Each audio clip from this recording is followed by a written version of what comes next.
You are watching WPTV, award-winning college television. Welcome back to the desk. The madness has ensued in college basketball, and here to analyze it all is Matt Goldman, Kyle Moppert, JJ Woodards, and Cole Jarvis. St. John's was one of the biggest surprises in all of college basketball this season, but they did fall short in the round of 32 to Arkansas. Matt, please take us through this game. Yeah, this game surprised me at least. To start the game, Cugliari Richmond crosses over to convert an easy two-handed right-hand layup. Now Carter Knox with the pump fake, trying to drive in a contested layup and one for the freshman. Lefterius Leipiotis misses this jump shot, but R.J. Lewis secures the offensive rebound, giving the Johnnies within 6. Now, Dyan Smith utilizing the pick and roll. Zuby Ejiofor slam dunk, and the Johnnies are within 2. And now stolen by St. John's. R.J. Lewis ties up the game before halftime. Zvimir Isevic post hook. It's good. The Johnnies are down 3. Now Dyan Smith pick and roll. And it's stolen. It is stolen by Carter Knox. And he's easy basket there. Now Lewis, and he gets the ball stolen. Steals going left and right. DJ Wagner fakes it. Billy Richmond, easy 2. Razorbacks up by 12. Dyan Smith orchestrates the offense. Hits the floater. Bring the Johnnies within 6. Now that ball stolen by Zuby Ejiofor. Give to the Richmond. Richmond to Lewis. And he's blocked! But unfortunately, that's a goaltend. Now DJ Wagner trying to find anything here. Finds Adu, my apologies, and Adu makes it. Now Billy Richmond from 20 feet, it's good, and the Razorbacks are up 4. Wagner trying to go in the lane, contested layup, and it's good, and the Johnnies can't come back.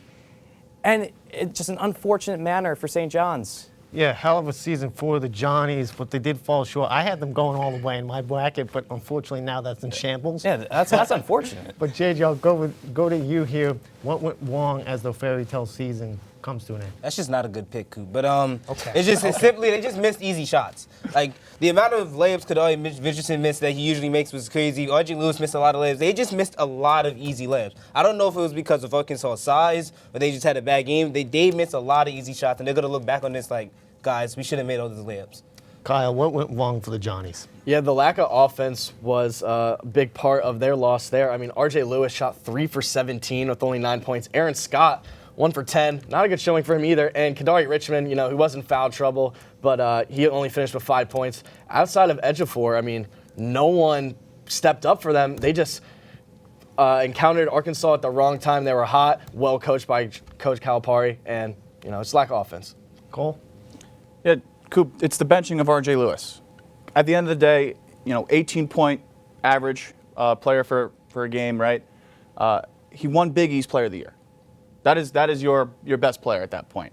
I understand he went 3 for 17. He had a bad game.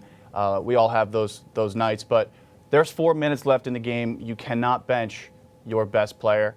I don't care if he's 3 for 17. I don't care if he's 20 for 20.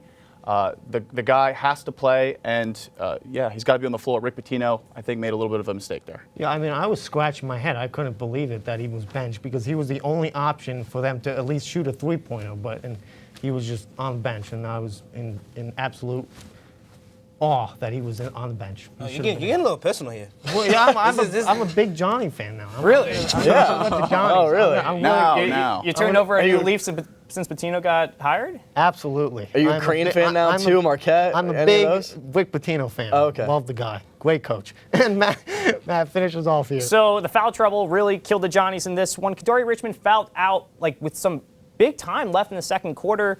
Simeon Wilcher had 4, Zuby Ejiofor had 3, Dyan Smith had 3. They can't be as aggressive you want to be when you have guys in foul trouble. And R.J. Lewis, he had, I believe, was 1 foul. Why wasn't he in the game? It just didn't make a lot of sense. Not having Richmond killed the Johnnies late because he has to guard John L. Davis and DJ Wagner, 2 of the Razorbacks' best guards.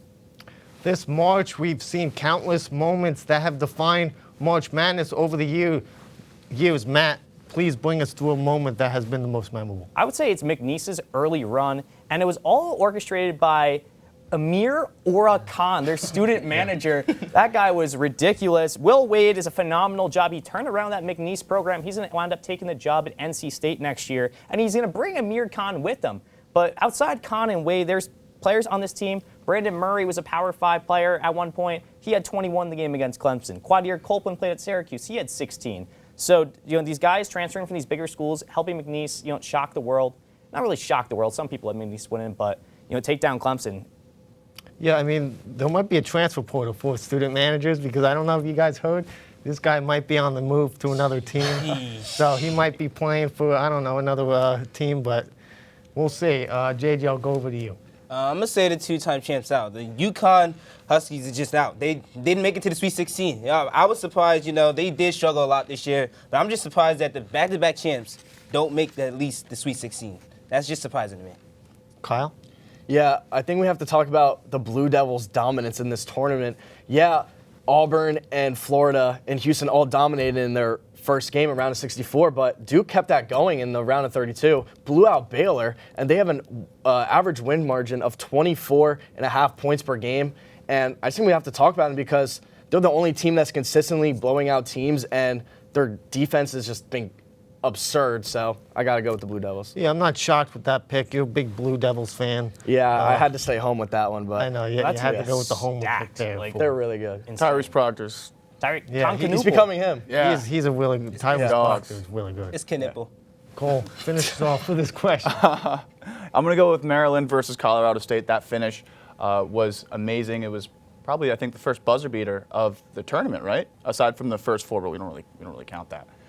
Jalen Lake hit a three-pointer to put Colorado State up 1 point, and Derek Queen, one of the youngest players, I think, in the tournament, at least the youngest to be doing what he's doing, puts it away for Maryland, hits the layup with 3.6 seconds left to run the clock down and give the Terps a chance to, I guess, move on up until, I guess, last night, right? It's a shame. On Thursday night, we saw the first 4 games of the Sweet 16 with plenty of interesting results. Cole, who is a player that has impressed you the most? Mark Sears. Mark Sears of Alabama was absolutely lights out yesterday. 34 points, 10 of 16 from three-point range, 8 assists, and it was a handling win over BYU. Nate Oates has that program running really hot, and Mark Sears is at the head of that. Matt? I'm going to stick on the Alabama theme. I'm going to go Aiden Holloway, the sophomore transfer from Auburn. Alabama yesterday had the tournament record for most threes in a game with 25. As you mentioned, Sears, Cole, he had 10. Holloway had 6, and his defense was stellar. 3 assists, 2 rebounds, 2 steals, and he did all this coming off the bench. And Alabama is really trying to find a second guy to pair with Mark Sears. Grant Nelson's been hurt all season, so why not be Holloway as we get down to the Elite Eight? JJ. I'm going to say JT Toppin, Big 12 Player of the Year, had 20 points, 9 rebounds, 5 blocks and shot 10 for 18 from the field. He led the charge, led them back into the game. They was down by 16 points in this game. I was watching Duke more than them because I was like, oh, they're going to lose. Next thing I know, they're right back in the game. Game goes to overtime, and they win. He led the charge in that game.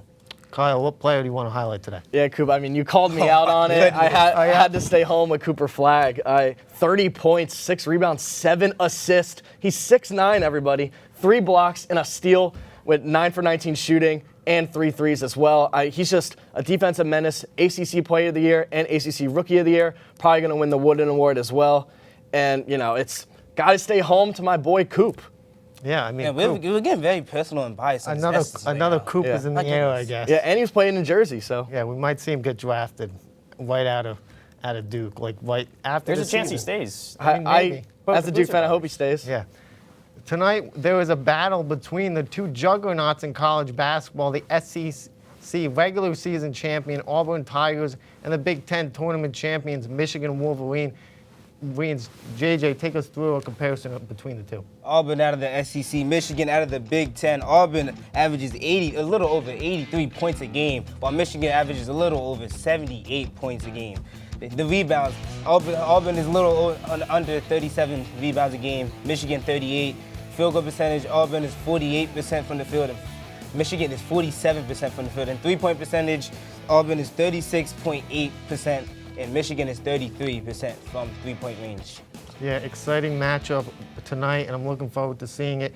But Kyle, go over to you. How can Michigan pull off this upset? Yeah, they need a third scorer to step up. I mean, outside of their 2 bigs, they need Trey Donaldson or a little bench piece, Roddy Bale, to step up as well. He had 26 points off the bench last week. And, they just need that third scorer. I mean, Trey Donaldson, averaged 11.5 points per game this year, so he was their third scorer, but he's been a little wishy-washy in this tournament so far. So I think to take the ease off the pain of the two bigs from Michigan, they need a third scorer to step up. Cole, how can Michigan pull off the upset? Yeah, they're going to have to, play this physical from the jump, right? Bruce Pearl is a hard-nosed coach. We all see his demeanor while he's coaching his guys. Janai Broom, as we know, is one of the top players in college basketball this season. It has to be almost war from the first buzzer to the last buzzer. There really can't be any room for big runs because, as we've seen this entire year, if Auburn can get out early, they're gonna hold on to it. So, Goldie? Kyle, you mentioned Trey Donaldson. It's a Trey Donaldson revenge game. He played at Auburn a season ago. Now he's at Michigan, averaged 7 points at Auburn. Now he's averaging 12 or 11.6, if you will. And a season ago, he wasn't even a starter. And now he's going to have this big defensive matchup going against freshman Tahad Pettiford or Denver Jones. So he has that clutch gene factor. He's made some big shots in the Big Ten tournament. He could be the stellar player in this one. JJ, round us out. How can the Wolverines pull out an upset? I got to go with Janai Broom. The SEC Player of the Year, averaged over 18 points a game, 10 rebounds. Hasn't really been doing much in the tournament, just only averaging a little 12 points. But the two games, they didn't really need him. This game, they're going to need him. He's going to really be aggressive, and Michigan's going to have to stop him.